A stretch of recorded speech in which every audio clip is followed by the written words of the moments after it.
Good morning, Suprabhat. Hello and welcome everyone. This is Alamin Rahman. You are watching the Way of Solution in partnership with Unacademy.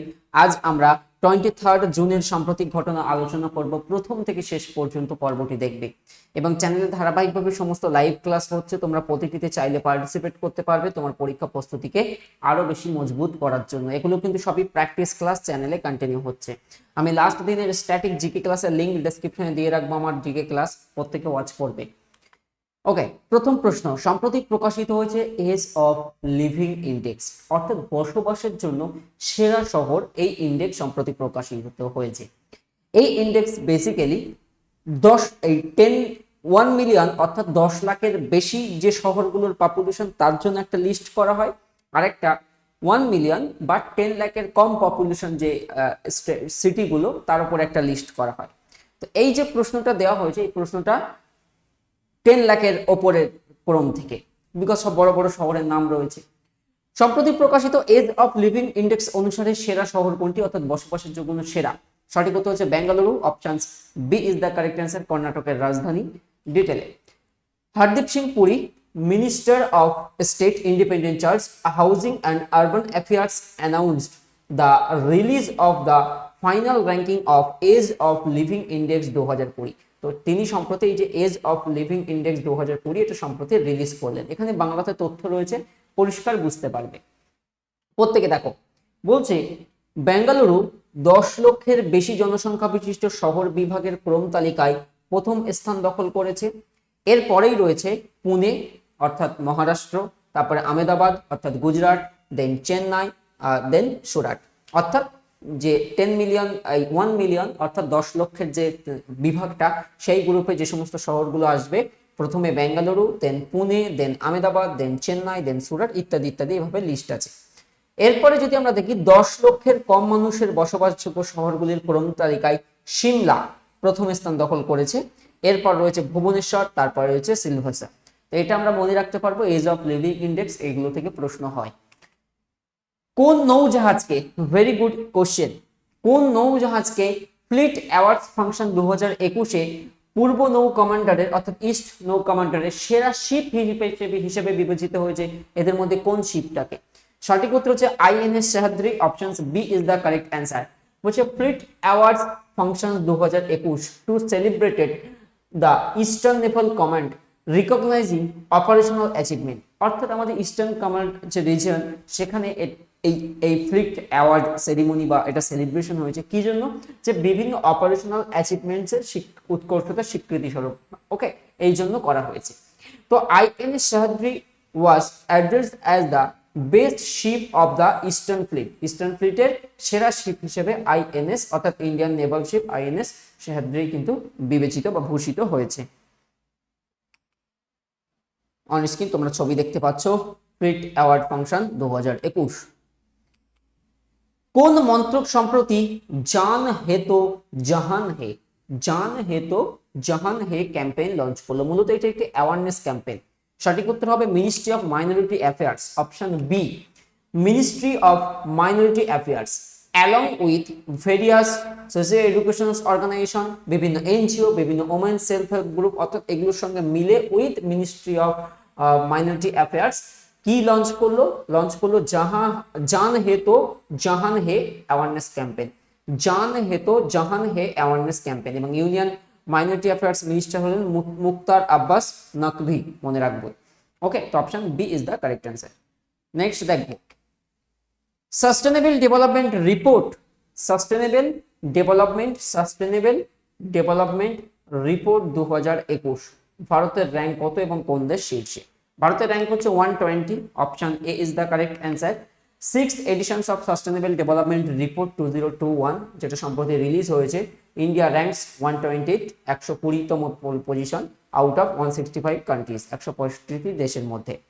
ফিনল্যান্ডের top একদম শীর্ষে হচ্ছে Finland, followed by অর্থাৎ দ্বিতীয় Sweden, দেন Denmark, দেন Germany. অর্থাৎ sustainable development report অনুযায়ী 165টা দেশের মধ্যে যে র্যাঙ্ক, ইন্ডিয়ার 120, প্রথমে ফিনল্যান্ড, দেন সুইডেন, দেন ডেনমার্ক, দেন জার্মানি। তোমাদের লাস্ট দিনের হোমওয়ার্ক ছিল যে অমিতাভ ঘোষ জ্ঞানপীঠ পুরস্কার পেয়েছিলেন কত সালে? সঠিক উত্তর 2018 সালে, এটা আমরা জানি কম বেশি সবাই। দেখো আজকে একটা হোমওয়ার্ক রয়েছে, খুব ইম্পর্টেন্ট হোমওয়ার্ক। চেষ্টা করে, এটা একটা কারেন্ট অ্যাফেয়ার্সেরই কোশ্চেন, আমাদের দেখি কতজনের মনে আছে, এবং হোমওয়ার্কটা খুবই ইম্পর্টেন্ট। বলছে Laureus world sportsman of the year, sportsman of the year হয়েছিলেন নিম্নের কে? রজার ফেদেরার, নোভাক জোকোভিচ, রাফায়েল নাদাল নাকি ডমিনিক থেইম? তো এটা অ্যান্সার করার চেষ্টা করবে, এটাই তোমাদের আজকের পর্বে কিন্তু হোমওয়ার্ক। দেখি কতজন অ্যান্সার করতে পারো। আর সবাই পর্বটিকে ভালো লাগলে ডু লাইক অ্যান্ড অবশ্যই সাবস্ক্রাইব করবে। নেক্সট দেখো, নিম্নের কোন IIT, Indian institute of technology, real time video surveillance বা ভিডিও নজরদারির জন্য একটা এআই প্ল্যাটফর্ম তৈরি করেছে? সঠিক উত্তর হচ্ছে IIT Bombay. Option B is the correct answer. Indian institute of technology Bombay develops AI platform for real time video surveillance. অর্থাৎ রিয়েল টাইম বলতে একদম জাস্ট নাও, মানে একদম সরাসরি প্রত্যক্ষ ভিডিও নজরদারির জন্য এআই বেসড প্ল্যাটফর্ম সম্প্রতি ডেভেলপ করেছে আইআইটি বম্বে। ক্লিয়ার? নেক্সট, নিম্নের কে সম্প্রতি সিইইউ ওপেন সোসাইটি প্রাইজ পেলেন? সঠিক উত্তর হয়ে যাবে কে শৈলজা। ইনি হচ্ছেন কেরালার former health minister.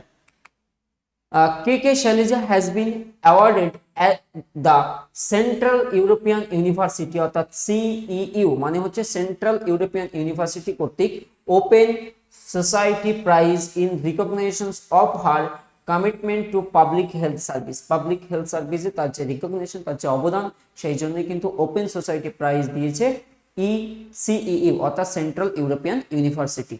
Clear? K Shailaja. Next limited period offer একটি আনএকাডেমিতে বর্তমানে চলছে লাইভ, তোমাদেরকে জানিয়ে রাখবো। তোমরা চাইলে আনএকাডেমিতে যদি সাবস্ক্রিপশন ব্যবহার করো, আলামিন 9 আমিন কোড ব্যবহার করে, আলামিন 9 আমিন এই কোড ব্যবহার করে তোমরা যদি সাবস্ক্রিপশন করো, বর্তমান WBPSC তোমার গোল নির্বাচন করে, 1 বছরের সাবস্ক্রিপশনের ক্ষেত্রে তোমরা 2 মাস অতিরিক্ত পাবে 12+2, আর 24 মাসের সাবস্ক্রিপশনের ক্ষেত্রে 3 মাস অ্যাবসলিউটলি ফ্রি পাবে। সেটা তোমরা দেখতে পারো যদি তোমার সাবস্ক্রিপশন নেওয়ার প্ল্যান থেকে এখন, বিকজ আমাদের এখন একটা ব্যাচ চলছে, তোমরা চাইলে সাবস্ক্রিপশন নিয়ে আমাদের এই ব্যাচে জয়েন করতে পারবে। সো মনে রাখবে এই কোডটা দিয়েই তোমরা সাবস্ক্রিপশন নেবে।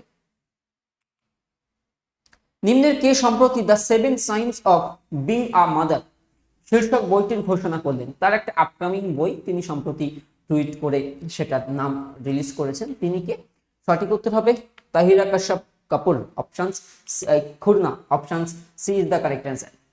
Filmmaker and writer Tahira Kashyap Khurana announced her upcoming book about motherhood titled The 7 Signs of Being a Mother।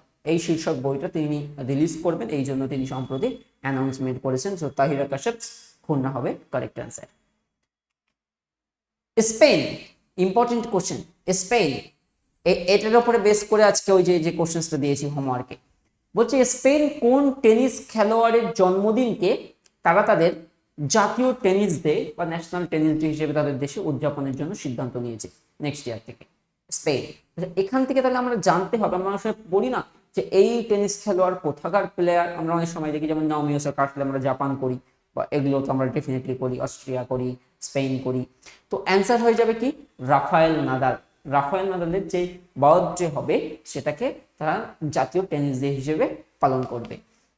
Spain will celebrate national tennis day on Rafael Nadal's birthday. তার জন্মদিনটাকে কি হিসেবে সেলিব্রেট করবে? National tennis day. প্রতি বছর কবে আন্তর্জাতিক অলিম্পিক দিবস, ইন্টারন্যাশনাল অলিম্পিক ডে কবে পালিত হয়? সঠিক উত্তর হচ্ছে 23 জুন। আজকের দিনটাই হচ্ছে আন্তর্জাতিক অলিম্পিক দিবস। International Olympic day is celebrated every year on 23 June. 23 June পালিত হয় আন্তর্জাতিক অলিম্পিক দিবস। সম্প্রতি প্রয়াত রমেশন নায়ার নিম্নের কোনটির সঙ্গে যুক্ত ছিলেন? তিনি মালায়ালাম জগতে, বিশেষ করে তিনি একজন গীতিকার ছিলেন। Options A is the correct answer. Okay, veteran Malayalam poet and lyricist S. Ramesan Nair passed away। তিনি সম্প্রতি প্রয়াত হয়েছেন। তিনি মালায়ালাম পোয়েট ছিলেন অ্যাজ ওয়েল অ্যাজ তিনি কি ছিলেন? লিরিসিস্ট ছিলেন। তো অপশনস এ গীতিকার হবে এই প্রশ্নের সঠিক উত্তর। সো হোপফুলি তোমরা আজকের পর্বটা প্রথম থেকে শেষ অবধি দেখেছো। যদি দেখেই থাকো অবশ্যই এই অবধি লাইক করো পর্বটিকে, বন্ধুদের মধ্যে শেয়ার করতে পারো। আর আমি স্ট্যাটিক জিকে ক্লাস যে লাস্ট দিন করিয়েছি, তোমরা চাইলে যে কোনো পরীক্ষার জন্য আমার এই স্ট্যাটিক জিকে এক্সপ্রেস নামক আমি যে সিরিজটি করি এটা দেখতে পারো। এখানে ডিফারেন্ট টাইপের এমসিকিউস চর্চা করে থাকি এবং সাথে ডিটেল ডিসকাশন করি তোমাদের উপকারের জন্য। অবশ্যই লাস্ট গতকালকের ক্লাসের লিঙ্ক ডেসক্রিপশনে। ক্লাসটি কখন হয়? 7:30 PM, সন্ধ্যা 7:30। 7টার সময় ম্যাথ হয়, ম্যাথ ক্লাস হওয়ার পরে 7:30 PM আমার এই জিকে ক্লাসটি হয়। কোথায়? ওয়ে অফ সলিউশন, এই চ্যানেলেই হয়। ওকে, তো অবশ্যই প্রত্যেকে ওয়াচ করে নেবে। Thank you so much for watching. দেখা হচ্ছে আগামী পর্বে। ভালো থেকো, সুস্থ থেকো, নিজের খেয়াল রাখবে, পরিবারের খেয়াল রাখবে। এই প্লে লিস্টের লিঙ্ক ডেসক্রিপশনে দেওয়াও থাকে, তোমরা অবশ্যই প্লে লিস্ট দেখে দেখে ক্লাসগুলো ওয়াচ করবে। Thank you, tata.